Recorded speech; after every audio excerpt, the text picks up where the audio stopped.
La primera vez que oí mi nombre salir de la boca de mi hermano con ese tono, me quedé quieto, como si me hubieran clavado los pies al suelo. No era un grito, tampoco una súplica. Era algo peor, una mezcla de vergüenza, nervios y una especie de decisión secreta que yo no entendía.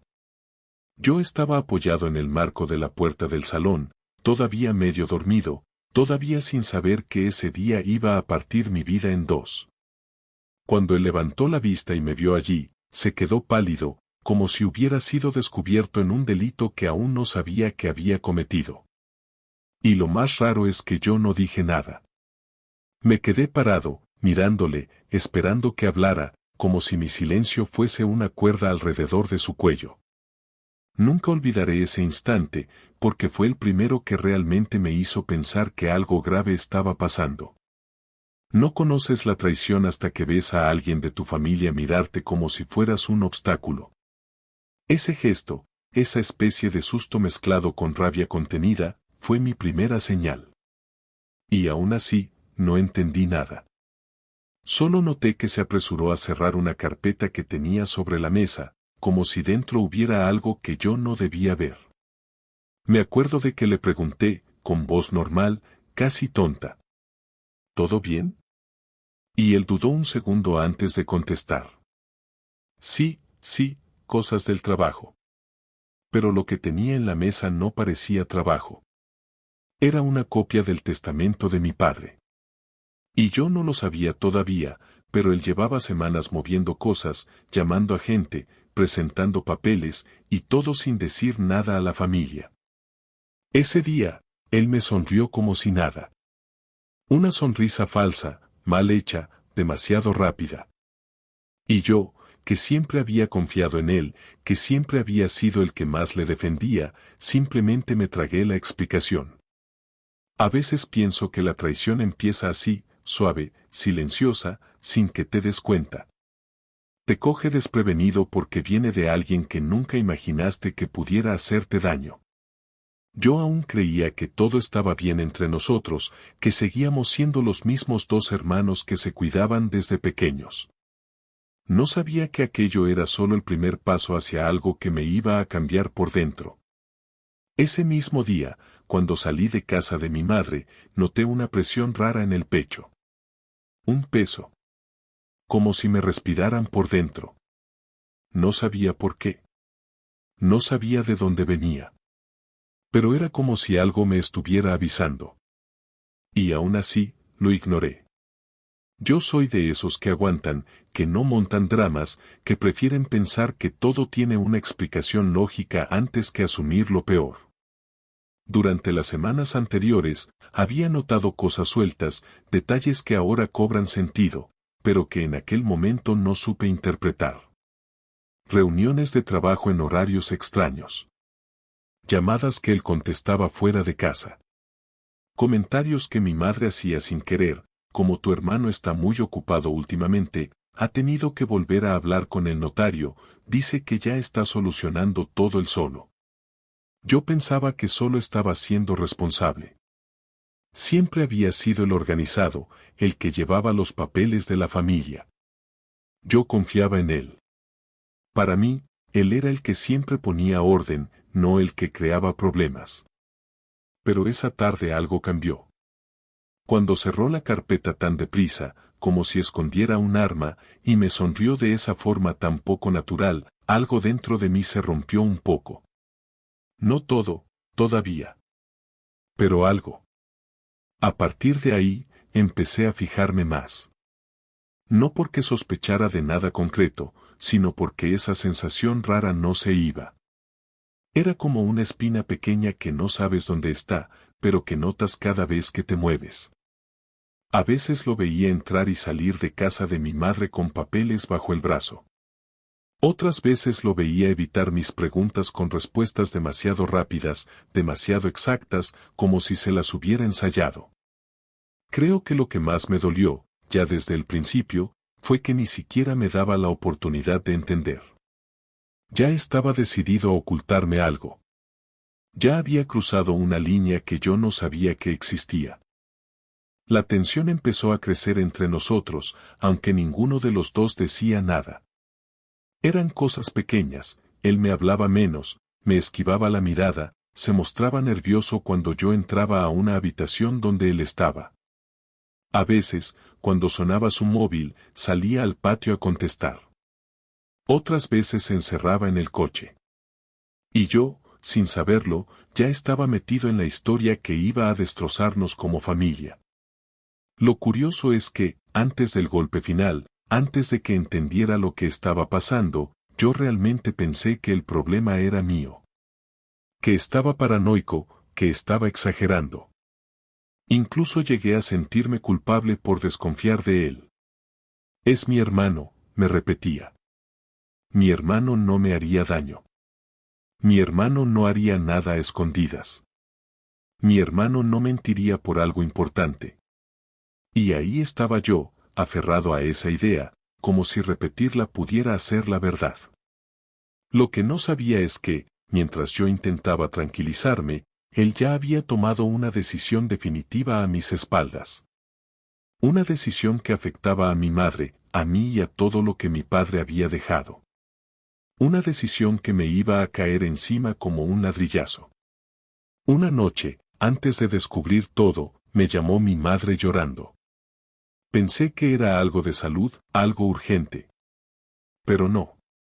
Me dijo una frase que no entendí en ese momento. Hijo, ¿por qué tu hermano diría algo así? Yo me quedé helado. ¿Qué dijo?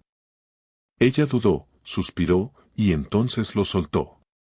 Dijo que tú no quieres ayudarme. Que prefieres quedarte al margen de todo lo que tiene que ver con la herencia de tu padre. Sentí un vacío en el estómago. Yo nunca había dicho eso. Ni parecido. Jamás habría dicho algo así. Y esa fue la segunda alarma. La primera fue esa sonrisa falsa. La segunda, esta mentira dicha en mi nombre. Lo que aún no sabía era que quedaban muchas más.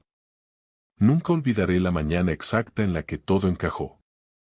No fue una escena de película, no hubo sobresaltos dramáticos, ni discusiones a gritos, ni papeles volando por los aires.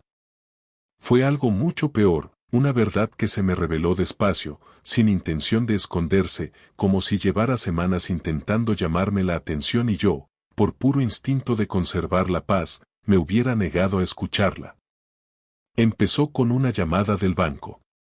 Yo estaba en casa, arreglando unas facturas atrasadas, cuando sonó el móvil. Un número desconocido. Dudé en contestar, pero al final lo hice. La mujer al otro lado me habló con ese tono neutro que solo usan los empleados que manejan temas serios sin querer alarmar a nadie. Me pidió confirmar mi identidad, lo hice, y entonces dijo algo que al principio no entendí. Llamamos respecto a la solicitud de modificación de titularidad de la cuenta a nombre de su madre. Me quedé quieto. Disculpe, ¿qué solicitud? La presentada por su hermano hace 2 semanas. Nos falta su firma para completar el proceso. No dije nada. Literalmente, no pude. Me quedé mirando la mesa como si las palabras hubieran caído encima de ella y no supiera qué hacer con ellas. La mujer esperó un momento, quizá pensando que estaba revisando algo, y luego añadió. Según el documento, usted está de acuerdo en que todas las gestiones y movimientos queden exclusivamente a nombre de su hermano, para no estorbar la organización del patrimonio familiar. Esa palabra, estorbar, me perforó el pecho. Era la que mi madre me había repetido días antes, confundida, sin saber de dónde había salido. Era la palabra exacta. La mentira exacta. Y ahora estaba asociada a un trámite bancario que yo no conocía, que yo no había firmado, que yo jamás habría permitido. Le dije a la mujer que yo no había autorizado nada, que no había firmado nada, que necesitaba ver esa solicitud inmediatamente. Ella me respondió que podía pasar por la oficina con una identificación y que me la imprimirían. Y colgó. Me quedé allí sentado, con el móvil en la mano, sintiendo como algo se me caía dentro. No era rabia. Aún no. Era una mezcla entre incredulidad y una especie de vergüenza ajena, como si me estuvieran usando en una obra absurda sin avisarme. La peor parte era que, en el fondo, yo ya sabía quién estaba detrás. No había posibilidades alternativas. Solo había una persona capaz de firmar en mi nombre con suficiente convicción como para que nadie sospechara. Solo una persona que llevaba semanas actuando por su cuenta, sin decirme nada, moviendo piezas que yo ni sabía que existían. Mi hermano. Cuando llegué al banco, la empleada me reconoció por el teléfono. «¿Es usted el segundo hijo?», me dijo, como si aquello explicara algo. Me entregó una carpeta con los documentos. Había copias de firmas que no eran mías, aunque intentaban imitar la forma en que yo escribía la inicial. Había párrafos completos escritos como si los hubiera redactado yo, explicando mi supuesto deseo de no involucrarme en decisiones patrimoniales y de ceder a mi hermano la potestad de actuar por el bien de la familia.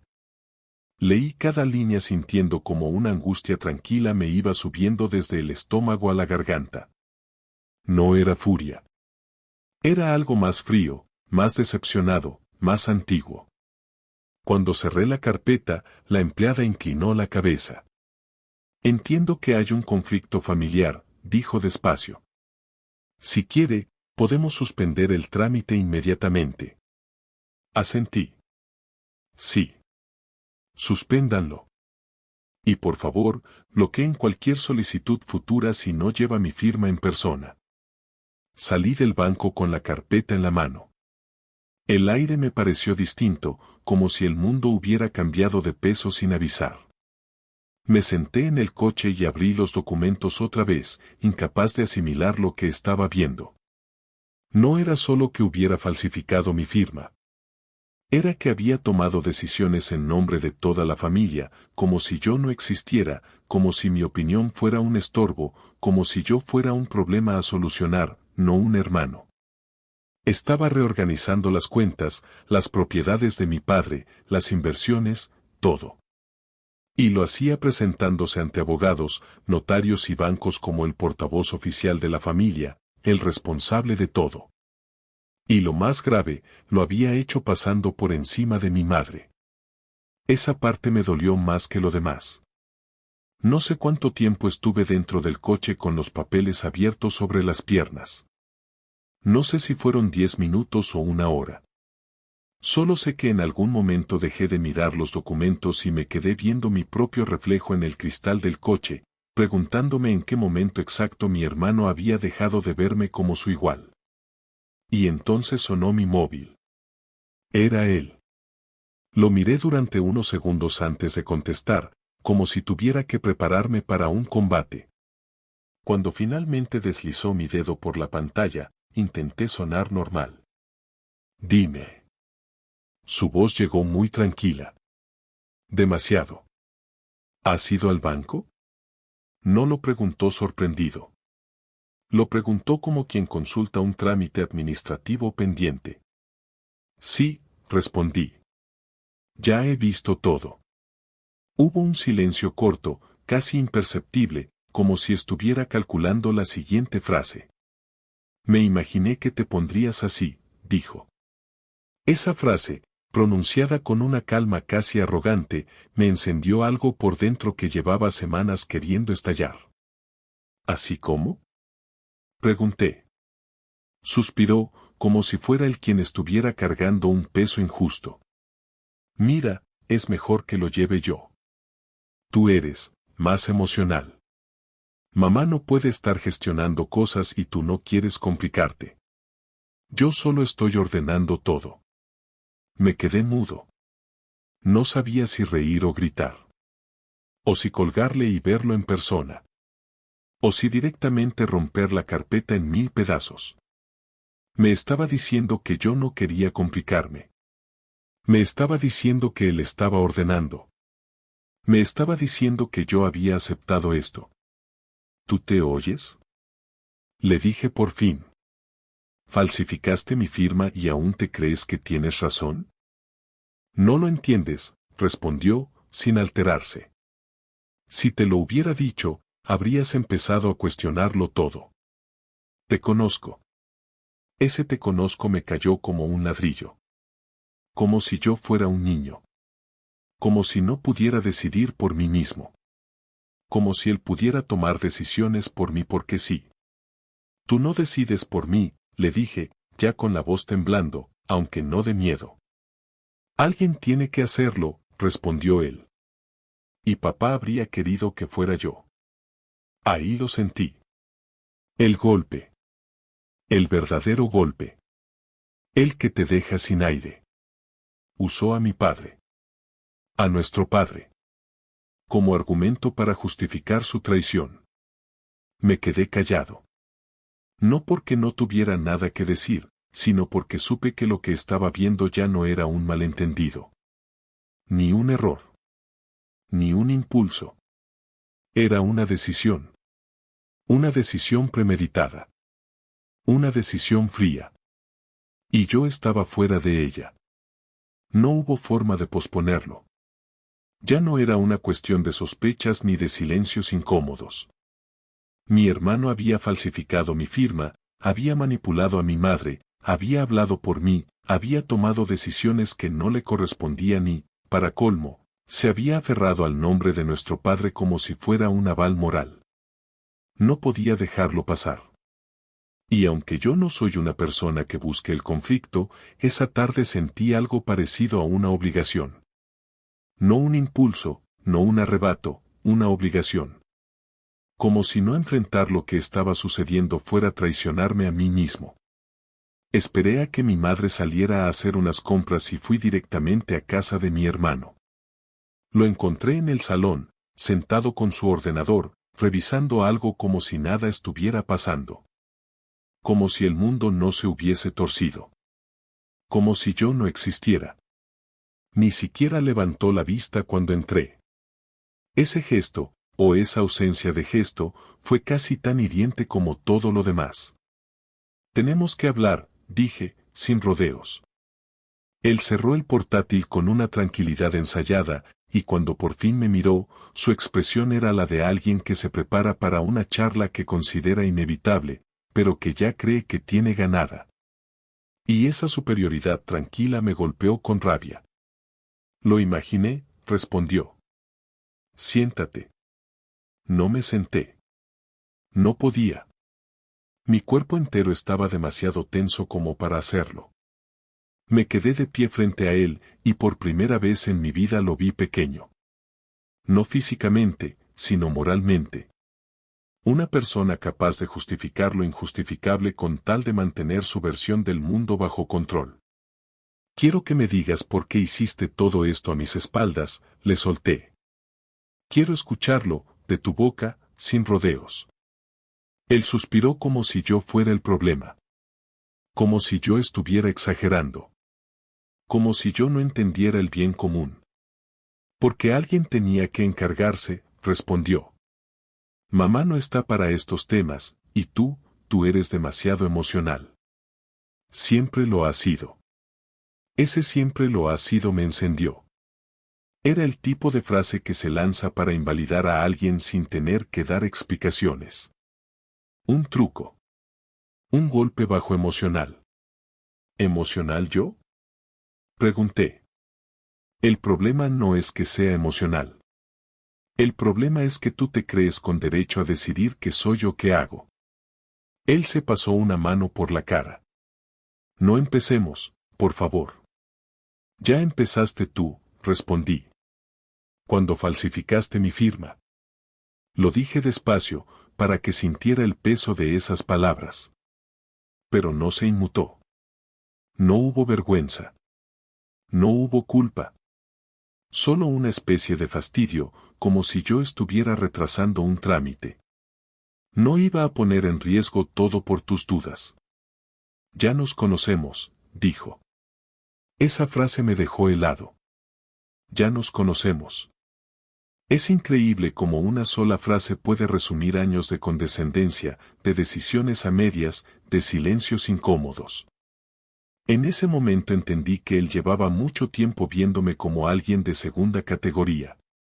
No era algo nuevo.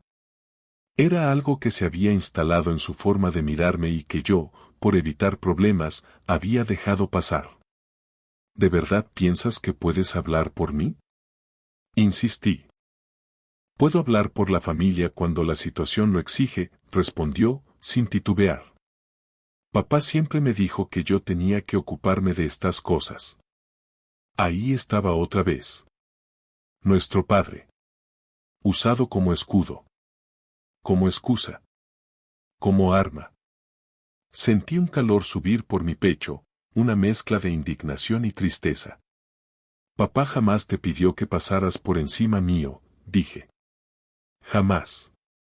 Tú no estabas cuando él hablaba conmigo, respondió él, con ese tono de superioridad que me revolvía el estómago. Él sabía que yo era el que tenía la cabeza fría. No tenías la cabeza fría, le dije. Tenías hambre de control. Que no es lo mismo. Por primera vez, se tensó. Apenas un segundo, pero lo vi. Como un destello detrás de sus ojos. Una mezcla de rabia y nerviosismo que intentó ocultar. Mira, no quiero discutir, dijo finalmente. Ya está hecho. Solo falta que firmes lo que corresponde y lo dejamos cerrado. Esa fue la frase que hizo que todo estallara dentro de mí. Solo falta que firmes. Era como si no hubiera escuchado nada de lo que había dicho. Como si mi presencia ahí fuera un trámite, no un enfrentamiento. Como si yo fuera un obstáculo más. Di un paso hacia él, no de amenaza, sino de claridad. Nunca voy a firmar nada que tú hayas decidido por mí. Nunca. Y quiero que deshagas cada paso que diste usando mi nombre. Todo. No voy a deshacer nada, contestó él, y esta vez sí que levantó la voz. Porque está bien hecho. Porque es lo que papá querría. Y porque tú no estás capacitado para esto. Ahí exploté. No fue un grito. No fue violencia física. Fue algo peor, la certeza absoluta de que esa relación, ese vínculo, ese lazo que habíamos tenido toda una vida, se había roto. ¿Sabes qué? Le dije con la voz temblorosa, no de miedo, sino de una rabia limpia. El que no está capacitado eres tú. Porque no tienes ni idea de lo que significa confiar en alguien. No entiendes lo que es respetar al otro. Solo entiendes mandar, decidir, controlar. Si papá te viera ahora, no estaría orgulloso. Estaría avergonzado. Esa frase le dolió. Lo vi. Le tembló la mandíbula. Pero aún así no reculó. No tienes derecho a hablar de papá así, me escupió. Tú tampoco, le respondí. Hubo un silencio pesado. Un silencio que no se había dado nunca entre nosotros dos. Un silencio de esos que reescriben la historia de una familia. Finalmente, él dijo. Si no vas a firmar, habrá consecuencias. Yo asentí despacio. Ya las hay. Y no vienen de un banco. Vienen de ti. Me fui sin mirar atrás. Esa fue la confrontación. Y fue el momento en el que entendí que la traición no había sido un acto puntual. Fue una actitud. Una forma de verme. De minimizarme. De sustituirme. De borrarme. Y por primera vez, sentí que ya no tenía un hermano. Tenía un adversario. Uno que llevaba mi sangre. Y que por eso dolía el doble. Las horas siguientes a la confrontación las pasé caminando sin rumbo por el barrio, como si necesitara que mis pies se movieran solos para que mi mente pudiera procesar el peso de todo aquello. No quería volver a casa directamente, porque sabía que mi madre estaba allí y no quería preocuparla, pero tampoco podía quedarme de brazos cruzados fingiendo que no había pasado nada. Había una mezcla extraña dentro de mí, un cansancio emocional enorme y, al mismo tiempo, una claridad que nunca antes había sentido. Por primera vez desde que empezó todo, no dudaba. Mi hermano había cruzado una línea que no tenía vuelta atrás. Y la idea de mantener la paz familiar a costa de mi dignidad ya no tenía sentido. Yo siempre había sido el que cedía, el que evitaba discusiones, el que intentaba que todos estuvieran bien, aunque eso significara tragarme mis propias incomodidades. Y él lo había sabido. Lo había usado. Lo había explotado. Mientras caminaba, pensé en mi padre. No en el padre que mi hermano decía representar, sino en el que yo recordaba, un hombre directo, justo, que no soportaba las manipulaciones. Si hubiera visto lo que estaba pasando, no habría permitido que uno de sus hijos se impusiera sobre el otro. No hubiera permitido que alguien falsificara firmas ni manipulara a su esposa, ni que se usara su nombre para justificar mentiras. Y ahí se me hizo evidente algo que hasta ese momento no me había permitido pensar: defender la memoria de mi padre significaba defenderme también a mí mismo. Cuando volví a casa, abrí la carpeta del banco una vez más. No sé por qué lo hice, tal vez buscaba entender, tal vez buscaba convencerme de que no estaba exagerando. Pero cada página me confirmaba lo mismo: no era un malentendido. No era un error. Era un intento sistemático de apartarme. Y entonces tomé una decisión que nunca pensé que tendría que tomar con un hermano: documentarlo todo. No para destruirlo. No para vengarme. No por odio. Sino porque, por primera vez en mi vida, entendí que no podía confiar en él. Y si alguien en la familia tenía que protegerse, era yo. Empecé haciendo una lista de las conversaciones, las mentiras, los movimientos. Guardé fotos de los papeles falsificados. Escribí fechas, detalles, todo lo que recordaba de las últimas semanas. No lo hacía con furia, sino con una especie de serenidad triste. Como si estuviera asumiendo que ese vínculo ya no podía sostenerse en la buena fe. Cuando terminé, me quedé mirando todo ese material sobre la mesa, como si estuviera viendo la radiografía de una fractura que había ignorado demasiado tiempo. Y fue ahí donde se me ocurrió la segunda decisión del día: no iba a permitir que mi madre quedara atrapada en medio de esto. Ella no merecía cargar con las consecuencias de nuestra ruptura. No merecía convertirse en un campo de batalla. Así que me prometí algo: cada paso que diera a partir de ese momento sería cuidadoso, sin impulsos, sin drama innecesario. Tenía que hacerlo bien. A la mañana siguiente, fui a ver a mi madre. No quería que se enterara de nada por refilón, ni por rumores, ni por medias palabras dichas en un momento de tensión. Me senté con ella en la cocina, la misma cocina donde tantas veces nos había regañado por pelear de niños, y respiré hondo antes de empezar. «Mamá, necesito contarte algo», le dije. Ella me miró con ese gesto que tenía cuando intuía que algo importante estaba por salir. No de preocupación, sino de atención. Siempre había sido así, sabía escuchar. «Es sobre tu hermano, ¿verdad?», preguntó ella, sin rodeos. Asentí. Y le expliqué todo. No omití nada, pero tampoco exageré. Se lo conté tal como había ocurrido: las firmas falsificadas, las solicitudes al banco, los papeles que yo no conocía, el modo en que él había hablado por mí sin consultarme, la mentira que le había dicho sobre mi supuesta falta de interés. No la vi llorar, lo cual me sorprendió. En vez de eso, la vi hundirse un poco en la silla, como si lo que estaba escuchando fuera un peso que no esperaba cargar. «No puedo creer que haya hecho algo así», susurró. «Yo tampoco», respondí. «Pero lo hizo». Hubo un silencio largo. Ella tenía la mirada perdida en la mesa, como si intentara encontrar en su memoria el punto exacto en el que todo empezó a desviarse. «Siempre pensé que ustedes dos», empezó a decir, pero la frase murió en el aire. La entendí sin que terminara.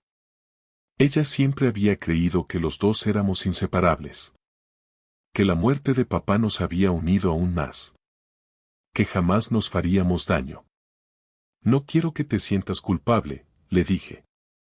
Esto no es por ti. No es tu responsabilidad arreglarlo. Ella me miró entonces, y por primera vez en mucho tiempo noté en sus ojos una mezcla de tristeza y firmeza. ¿Qué vas a hacer?, preguntó. Esa pregunta me cayó pesada. No porque no tuviera una respuesta, sino porque sabía que, dijera lo que dijera, habría consecuencias. Voy a protegerme, respondí por fin. Y voy a asegurarme de que nada de lo que él hizo siga adelante. Pero no voy a lastimarlo, mamá. No quiero destruir a nadie. Solo quiero que respete mis límites. Ella asintió, aunque pude ver que la idea la inquietaba. Esa misma tarde, tomé la tercera decisión, hablar con un abogado. No para demandar a mi hermano, ni para iniciar una guerra legal, sino para entender mis opciones, para saber exactamente qué pasos podía dar y qué pasos no debía dar. Quería claridad, no confrontación innecesaria. El abogado revisó los papeles, escuchó la historia sin interrumpir y finalmente me dijo: tu hermano cometió un delito. Uno serio. Esa palabra, delito, me heló la sangre. Yo sabía que estaba mal, sabía que era grave, pero oírlo de alguien externo, profesional, neutral, me hizo ver que aquello no era solo un conflicto familiar. ¿Qué puedo hacer?, pregunté. El abogado me dio un plan claro, sobrio, sin dramatismos: notificar a las entidades involucradas, bloquear todas las gestiones, solicitar una revisión de firmas, pedir que cualquier documento futuro tuviera como requisito mi presencia física. Nada agresivo, nada ruidoso. Solo medidas de protección. Salí de esa reunión con una mezcla de alivio y tristeza. Me estaba defendiendo, pero también estaba aceptando que la relación con mi hermano nunca volvería a ser la misma. Cuando mi hermano se enteró, porque obviamente se enteró, me llamó furioso. ¿Qué intentas hacer?, me gritó por teléfono. ¿Quieres humillarme delante de todo el mundo? Yo ya no tenía energía para gritar. Le respondí tranquilo. Estoy arreglando lo que tú rompiste. Hubo un silencio al otro lado. Un silencio lleno de rabia y de algo parecido al miedo. Esto no va a quedar así, me dijo. Y colgó. Me quedé un rato mirando el móvil, sintiendo un cansancio que no era físico. Era como si me hubieran exprimido el alma. Pero aún así, una parte de mí estaba firme. Por primera vez en semanas, sentía que tenía algo de control. No sabía que las consecuencias no habían hecho más que empezar. Lo que vendría después sería peor. Mucho peor. Pero todavía no lo sabía. Hay momentos en la vida en los que sabes, incluso antes de que empiecen, que van a dejarte marcado. No por lo que pasa dentro de ellos, sino por lo que significan. Y aquella última conversación con mi hermano fue eso, un cierre que yo no estaba buscando, pero que se había vuelto inevitable. No la planeé, no la forcé, no la postergué. Simplemente ocurrió, empujada por el peso acumulado de todo lo que habíamos sido y todo lo que ya no éramos. El detonante fue mi madre. Una tarde me llamó con la voz temblorosa. No estaba llorando, pero estaba al borde. Me dijo que mi hermano había pasado por su casa, furioso, diciendo que yo estaba volviéndolo loco, que lo estaba dejando mal, que había estado invadiendo procesos que él ya había ordenado. Esas palabras eran como escuchar una versión distorsionada de la realidad. Mamá decía que él golpeó la mesa, que hablaba rápido, que estaba fuera de sí. Y luego, la frase que me atravesó como un cuchillo. Dijo que si su padre estuviera vivo, estaría avergonzado de ti. Me quedé helado. No por el contenido, sino porque, de todas las cosas que él podía decir, eligió la más cruel. Usar a papá contra mí había sido una constante en todo este desastre, pero esto era cruzar una frontera.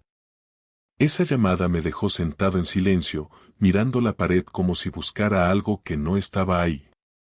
Y mientras escuchaba la respiración de mi madre al otro lado del teléfono, sentí algo que no había sentido en semanas, cansancio absoluto. Ya no estaba enfurecido, ni sorprendido, ni herido. Estaba agotado. Seco por dentro. Mamá, no te preocupes, le dije. Voy a hablar con él. Pero esta vez será la última. Y lo dije con una calma que me asustó un poco. No era amenaza. No era advertencia. Era convicción. Esa noche, fui a su casa. Toqué el timbre. Nada. Toqué de nuevo.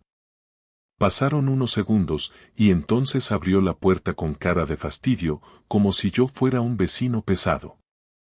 No me invitó a pasar, así que me quedé ahí, en la entrada, con ese frío seco que te pega en la cara y te obliga a hablar claro. Tenemos que hablar, dije. Yo no tengo nada que hablar contigo, respondió él, cruzándose de brazos. Si tienes, contesté. Y vas a escucharme. Esa frase lo descolocó un segundo. No estaba acostumbrado a que yo hablara así.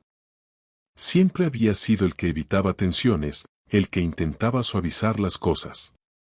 Pero algo en mí había cambiado. Lo noté en su expresión, una mezcla de sorpresa y molestia. ¿Qué quieres ahora? Me soltó. No subí la voz. No necesitaba hacerlo. Quiero que entiendas que lo que hiciste no tiene arreglo. No puedes falsificar mi firma, manipular a mamá, hablar por mí y luego esperar que todo siga igual. Él resopló, como si yo fuera un adolescente reclamando un capricho. Eres un exagerado. Todo lo que hice fue por el bien de la familia. No uses la palabra familia para justificar lo que hiciste, respondí, con una claridad que yo mismo no sabía que tenía. La familia no se manipula. No se borra. No se sustituye. Se rió, una risa seca, cargada de desprecio. Siempre tan dramático. No, dije. Esta vez no soy yo el dramático. Esta vez eres tú el que no soporta que alguien te ponga límites. Ahí lo toqué. Lo vi en su gesto. Un segundo de tensión pura, como si hubiera perdido el control de la expresión. No lo sostuve mucho tiempo, no había necesidad. Lo que hiciste es grave, continué. Lo sabes tú, lo sé yo, lo sabe el banco, y lo sabe cualquier persona que lea esos documentos. Pero no vine a hablar de leyes. Vine a hablar de nosotros. Esa palabra, nosotros, le cayó mal. Lo noté en el modo en que apretó la mandíbula. No hay ningún nosotros si vas a seguir saboteándome, respondió. Sabotearte, repetí, sin creer lo que oía. Te detuve porque estabas haciendo algo que no podías hacer. Eso no es sabotaje. Eso es poner orden donde tú estabas creando un desastre. Se dio la vuelta como si fuera a cerrar la puerta, pero puse la mano para evitarlo. No he terminado, le dije. Él me miró con una rabia completamente nueva. Una rabia que nunca le había visto. No era la ira de un hermano molesto. Era la ira de alguien que sentía que estaba perdiendo poder. Déjame hablar, continué. Y escucha bien, porque no voy a repetirlo. Hubo un silencio. No porque quisiera escucharme, sino porque sabía que yo no iba a irme sin decir lo que tenía que decir. No quiero pelear contigo, empecé. No quiero destruirte. No quiero avergonzarte. Pero tampoco voy a dejar que sigas decidiendo por mí. No voy a permitir que uses mi nombre ni mi firma ni mis responsabilidades para alimentar tu necesidad de control. Si quieres manejar tu vida así, hazlo. Pero a mí déjame fuera. Él abrió la boca para interrumpirme, pero levanté la mano. No. Escucha. Tragué saliva. A partir de hoy, no tomas ninguna decisión que me involucre sin que yo esté presente. Ninguna. Si vuelves a presentar algo en mi nombre, lo denunciaré. Y no me vengas con familia, ni con papá, ni con historias. No. Esto ya no es negociable. Hubo un instante de silencio total. Él respiraba rápido, como si estuviera conteniendo algo más fuerte que el enojo. ¿Quieres destruirme?, me dijo al fin. ¿Eso es lo que quieres? No, respondí suavemente. Quiero salvar lo poco que queda de lo que éramos. Se quedó quieto. No esperaba esa frase. Yo tampoco sabía que iba a decirla hasta que salió de mi boca. Y fue ahí donde sentí algo que no había sentido desde que todo empezó, tristeza profunda. No por lo que había hecho, sino por lo que ya no íbamos a hacer. Esta conversación es el final, continué. No voy a seguir peleando contigo. No voy a seguir defendiéndome de ti. Si quieres seguir actuando como si fueras el dueño de la familia, hazlo sin mí. Yo ya no estoy en ese juego. Él me miró con una mezcla dolorosa, rabia, orgullo roto, algo de miedo, y sobre todo una incapacidad total de aceptar lo que estaba oyendo. Porque por primera vez en su vida, le estaba diciendo que no.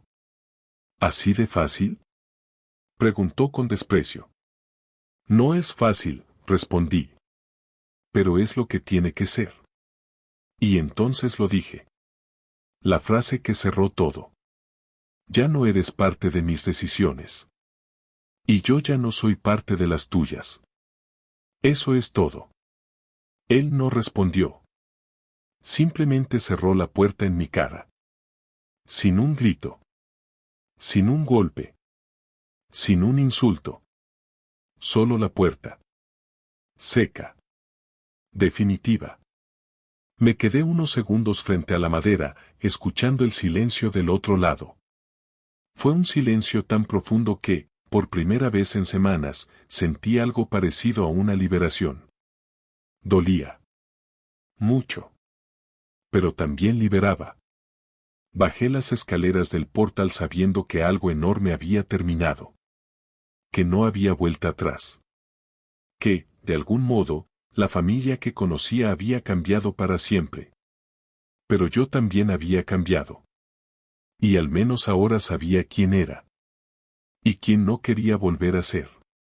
Los días posteriores a aquella última conversación con mi hermano fueron extraños, casi silenciosos por dentro. No porque todo estuviera resuelto, nada lo estaba, sino porque, por primera vez desde que empezó el conflicto, sentí que podía respirar sin miedo a lo que él haría después. La calma no venía de la reconciliación, sino de la aceptación. A veces la paz no llega cuando las cosas mejoran, sino cuando entiendes que ya no van a mejorar de la manera que esperabas. Lo primero que hice fue quedarme solo. No para alejarme del mundo, sino porque necesitaba escucharme. Había pasado semanas reaccionando a lo que él hacía, respondiendo a sus movimientos, defendiéndome de sus decisiones. Y ahora que él ya no tenía espacio en mis decisiones, me encontré con algo que no había sentido en mucho tiempo: quietud. Una quietud incómoda al principio, pero después necesaria. Durante años me había acostumbrado a actuar como el hermano que cedía, que entendía, que evitaba conflictos. Me había convencido de que eso era madurez, cuando en realidad era miedo, miedo a decepcionar, miedo a empeorar las cosas, miedo a ser visto como el que divide. Y esa forma de ser le había permitido a él ocupar un lugar que no le correspondía. No porque fuera más fuerte o más capaz, sino porque yo lo dejé sin notarlo. Aceptar eso fue doloroso. Pero también liberador. La primera señal de que algo había cambiado fue muy simple: pude dormir. No profundamente, no varias horas seguidas, pero dormí sin el peso en el pecho que había sentido durante semanas. Sin despertarme pensando en el banco, en las firmas, en mi madre, en si mi hermano estaría planeando otra cosa. Era como si, al poner un límite, también hubiera empujado hacia afuera una parte del miedo que me acompañaba. Mi madre, por su parte, adoptó una postura que no esperaba. No se puso de mi lado, ni del suyo. Tomó una posición distinta, la de protegerse. Y eso, aunque al principio me sorprendió, terminó siendo lo más sano para todos. Me llamó unos días después y me dijo: no quiero que ninguno de los dos utilice mi casa como campo de batalla. Los quiero a ambos, pero ya no voy a cargar con sus problemas. Lo dijo con una serenidad que no le conocía. Y entendí que también para ella había un antes y un después. La decepción de descubrir que su hijo mayor había mentido y manipulado no era algo que pudiera sanar deprisa. Y el dolor de vernos enfrentados a mí y a mi hermano no era algo que quisiera repetir nunca más. Respecto a él, no volvió a llamarme. No intentó explicarse. No se disculpó. No me insultó. Simplemente desapareció de mi vida por completo. Su silencio no era una tregua, era una retirada. Una forma de castigo. Una forma de decir: si no juego con mis reglas, no juego. Y aunque esa actitud hubiera sido devastadora para mí hace unos meses, en ese momento solo me dio claridad. No necesitaba que volviera. No necesitaba su aprobación. No necesitaba su versión de la familia. Lo que necesitaba era reconstruirme sin su sombra. Las semanas pasaron, y poco a poco volví a sentirme entero. No porque hubiera olvidado lo ocurrido, sino porque entendí algo fundamental: a veces la familia no se rompe por una traición, sino porque ya estaba fracturada desde antes y uno solo se da cuenta cuando la grieta finalmente se abre. La traición no creó la ruptura. Solo la reveló. Empecé a cambiar cosas pequeñas. Hablé con gente que había dejado de ver, retomé proyectos que había pospuesto, me permití decir no sin justificarme. Pasé más tiempo con mi madre, pero desde un lugar sano, sin cargarla con mis problemas ni sentirme responsable de los suyos. Comencé incluso a sentir cierta compasión por mi hermano. No porque quisiera volver a acercarme, esa puerta estaba cerrada por ahora, sino porque entendí que su necesidad de control no venía de maldad pura, sino de miedo. Miedo a perder, miedo a que las cosas se desordenaran, miedo a no ser suficiente sin imponer su voluntad. Pero su miedo no justificaba mis heridas. Ni anulaba mis límites. Ni borraba lo que había hecho. Un día, mientras caminaba por el barrio, pasé por el parque donde solíamos jugar de pequeños. Me detuve un momento a observar el lugar. Estaba igual que siempre, los mismos árboles, el mismo banco oxidado, el mismo camino de tierra. Pero yo era distinto. Y por primera vez en mucho tiempo, esa diferencia no me entristeció. Porque entendí algo que me costó llegar a ver. Las relaciones familiares no se sostienen por inercia. Se sostienen por respeto. Y cuando el respeto desaparece, lo único que queda es la obligación. Y yo ya no estaba dispuesto a vivir desde la obligación. La última lección de todo esto llegó de forma inesperada, hablando con una amiga cercana. Ella me escuchó relatar todo lo sucedido, con esa mezcla de dolor y cansancio, y cuando terminé, me dijo algo que me quedó grabado. Hay pérdidas que duelen, pero también te devuelven a ti mismo. Y tenía razón. Perdí a un hermano, o por lo menos, la versión que yo tenía de él. Pero recuperé algo que había dejado abandonado hacía años: mi voz. Mi espacio. Mi dignidad. Y, sobre todo, la capacidad de decidir quién quiero ser sin pedir permiso a nadie. Hoy, cuando pienso en todo aquello, siento tristeza, sí. Sería falso decir que no. Una parte de mí siempre creerá que pudimos haber sido mejores hermanos, mejores aliados, mejores hijos. Pero no cargo esa culpa. No es mía. Hice lo que tenía que hacer. Puse límites donde hacía falta. Detuve una injusticia. Protegí mi nombre, mi integridad y mi paz mental. Y aunque la relación con él no se ha reparado, tampoco me he quedado estancado en el rencor. A veces la distancia es el único lugar donde las cosas pueden dejar de doler. Hoy camino más ligero. No porque todo esté perfecto, sino porque finalmente entendí que no puedo controlar las decisiones de los demás. Solo puedo controlar cómo me afectan. Y esta vez elegí no dejar que me destruyeran. Quizá algún día él y yo volvamos a hablar. Quizá no. Pero ya no vivo pendiente de eso. Lo importante, lo realmente importante, es que, después de la tormenta, todavía soy capaz de reconocerme en el espejo. Todavía sé quién soy. Todavía sé a dónde voy. Y eso, después de todo lo que pasó, es suficiente.